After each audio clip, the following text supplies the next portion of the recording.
Sargon Calais was an isolated village where the Taliban dominated pretty clearly. The locals were some of the most intimidated and suppressed people in the area.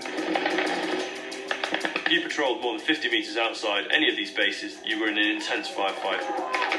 You realise this isn't training, that isn't blank ammunition. There's men just up there, just trying to kill us. But what the Taliban hadn't counted on was Sergeant Ryan McCready. We need to strike fear in them. We need to say, this is us, who are you? He was about to change the balance of power there by learning the language. I made a point of knowing everyone's name, and that they knew my name. You must speak to somebody in their own language, and they'll take it to heart.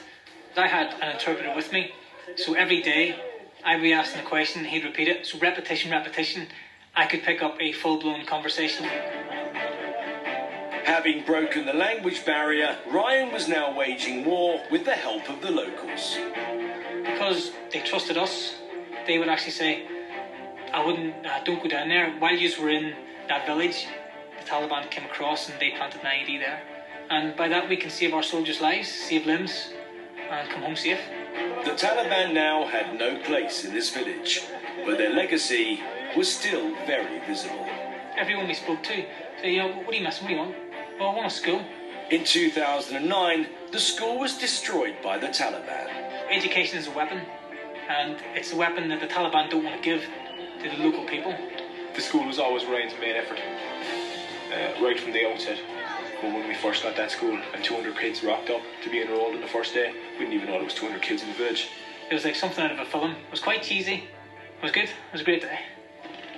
The school was just one of Ryan's many accomplishments, who at this stage was working well above his rank. At the time, he was a corporal, acting as a sergeant, doing a captain's job. Ryan's good deeds made him a target for the Taliban.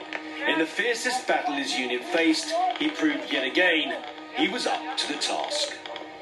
Their initial opening to us was a UGL grenade, which exploded right in front of Ryan.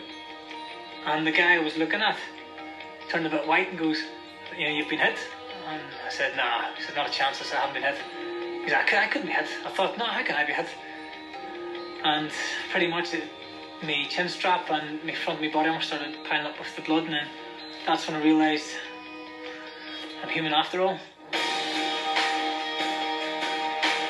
The great soldier he is, he pushed on further and inflicted more casualties on the Taliban despite being injured himself.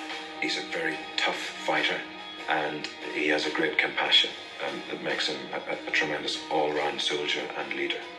I learned humility, humbleness. You need to have it, and respect. And I learned a bit about myself as well. But that's for me. If you could make a mould of Ryan, put him into the factory, you'd almost come out with a perfect